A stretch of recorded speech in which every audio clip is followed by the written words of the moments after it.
Jesse Galgunov is a Canadian citizen and student who attended an American university on the East Coast, Wesleyan University in Connecticut. After graduating, he embarked on a post-grad solo trip to South America.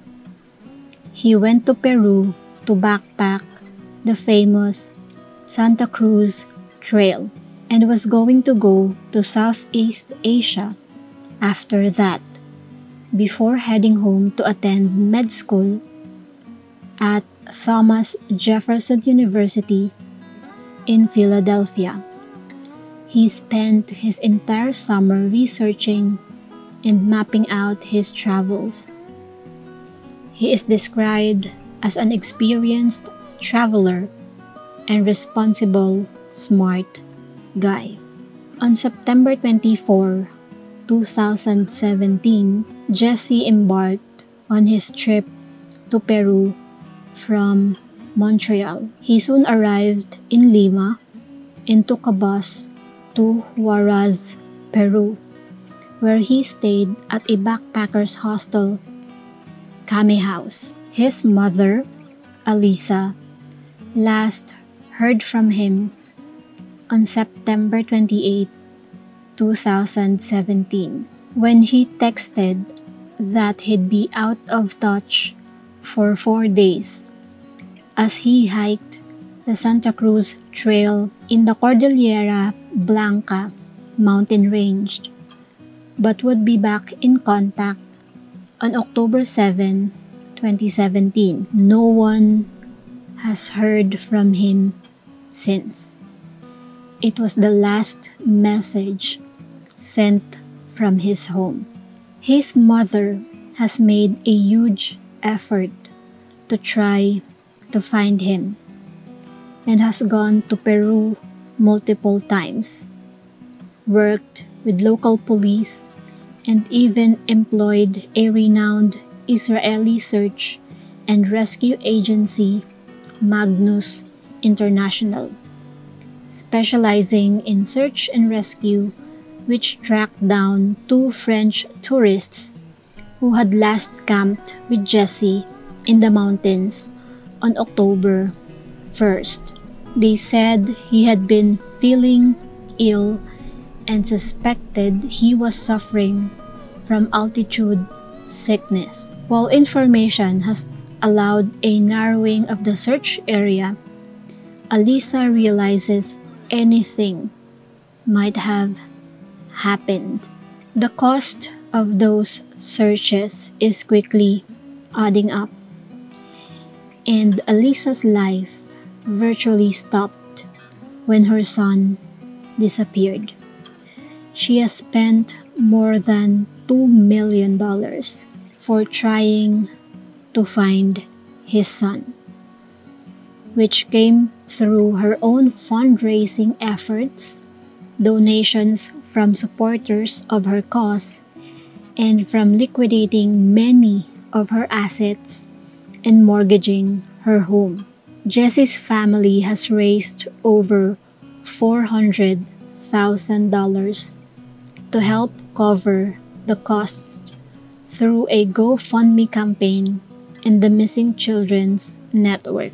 A lawyer by profession, Alisa says she will never give up on trying to find her son, but she has already assured a legacy for him. Alisa got back to work and she launched a satellite device manufactured by Magnus and introducing a help desk and event crisis management service to the North American market. As more details surfaced about Jesse's travels, many sketchy things were revealed. First, the hostel, Kame House, he stayed in said that he checked in and was there, and then later changed their story to say he did not check in. Lots of mixed information has been given from the hostel. Second, the trail requires all hikers to check in at the trailhead. Jesse did not check in, and some sources have said that no hikers checked in on the trail that day at all, which is weird, considering hikers were accounted for every other day. Many people have said that the Santa Cruz Trail is hard and that many hikers experience altitude sickness. Some theories say that Jesse likely experienced altitude sickness and was disorientated, not in great shape, and could have been abducted or looted. Regardless, not even search and rescue teams have been able to find any belongings or leads of where he is. Also, Jesse only spent a night in Huaraz, whereas many hikers spend at least 2 days to a week to adjust to the altitude.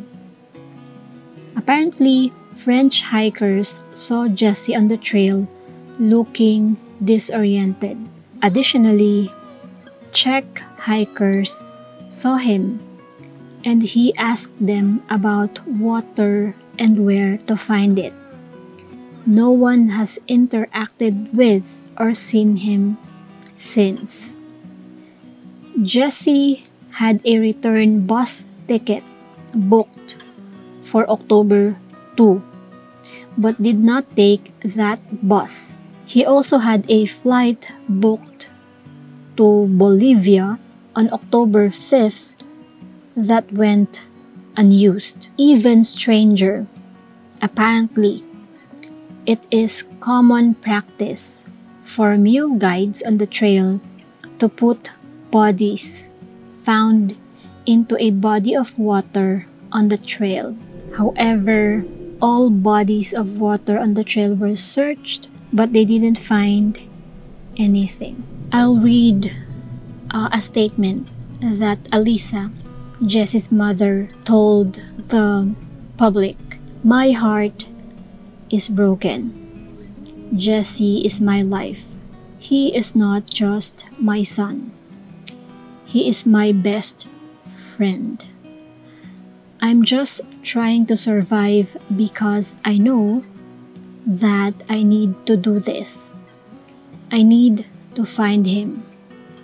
I need to make sure these searches go.